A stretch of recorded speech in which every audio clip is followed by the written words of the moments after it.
मंजूर। इस्लामाबाद पुलिस ने बलोचों से दहशतगर्दी, बलोचों से दहशतगर्दी, बलोचों से दहशतगर्दी। कराची का खबर शामिल कयूं था। मोहम्मद सलीम मेमून जी इन रिपोर्ट मुताबिक इस्लामाबाद में बलोचन जे पुरअमन रैलीअ में औरतुनि, मर्दनि ऐं मासूम ॿारनि ते तशद्दुद ऐं डॉक्टर माहरंग जी गिरफ़्तारीअ ख़िलाफ़ आल पाकिस्तान मरी इतिहाद जे सॾ ते गबोल बिरादरी, सहताणी बिरादरी, पातली बिरादरी ऐं ॿियनि बिरादरियुनि जे सवे माण्हुनि पंजाब पुलिस ख़िलाफ़ सख़्त नारेबाज़ी करे सहताणी स्टाफ खां ओलह प्रेस क्लब ताईं मुज़ाहिरो करे ओलह प्रेस क्लब ते एहतजाजी मुज़ाहिरो करे GNP न्यूज़ सां ॻाल्हाईंदे चयो त जो पंजाब पुलिस इस्लामाबाद पुलिस इस्लामाबाद इंतज़ामिया जेके रात जे अंधेरे में उन्हनि औरतुनि ऐं ॿारनि जे मथां जेका तशद्दुद कई आहे ऐं लाठी चार्ज करे उन्हनि ते सेवरेज वाटर कैनन जो इस्तेमालु कयो आहे। इन जो मां भरपूर मज़म्मत थो कयां ऐं मां सुप्रीम कोर्ट ऑफ पाकिस्तान सां इहो अपील थो कयां त बलोचनि सां वेही उन्हनि जा मसला हल कया वञनि। बलोच जेके डॉक्टर माहरंग बलोच स्पेशली जेका तुर्बत खां इस्लामाबाद पहुची वई आहे त उन्हनि सां ॻाल्हियूं कयूं वञनि त डॉक्टर माहरंग बलोच जा जेके तहफ़्फ़ुज़ आहिनि उहे दूरि कया वञनि।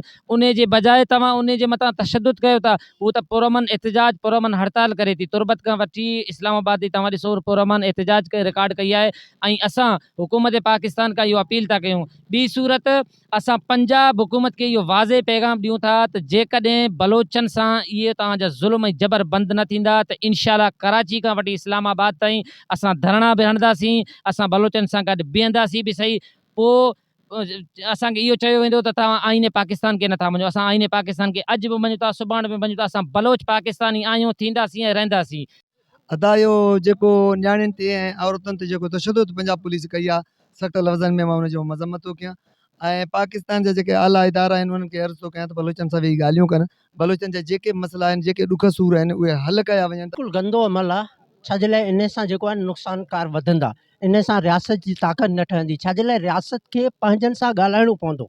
रियासत जेसिताईं पंहिंजनि सां ॻाल्हाईंदो तॾहिं मामला हल थींदा। अगरि रियासत जिते ॾाढ ऐं जबर कंदो न उते तहरीकूं ई उथंदा आहिनि, उते जेको आहे अहिड़ा ई मामला थींदा आहिनि। मुज़ाहिरीन निगरान वज़ीर आज़म, chief justice of supreme court of Pakistan ऐं ॿियनि वस वारनि खे गुज़ारिश कंदे चयो त इस्लामाबाद में जेको बलोच नियाणियुनि ते तशद्दुद थियो आहे ऐं डॉक्टर माहरंग ऐं ॿियनि जूं गिरफ़्तारियूं थियूं आहिनि उन्हनि खे फौरी तौरु आज़ादु करे तशद्दुद कंदड़ पंजाब पुलिस खे कानून जे कटहरे में आंदो वञे, इंसाफ़ कयो वञे, न त ॿी सूरत में पूरे पाकिस्तान में बलोच फीता रोड हड़ताल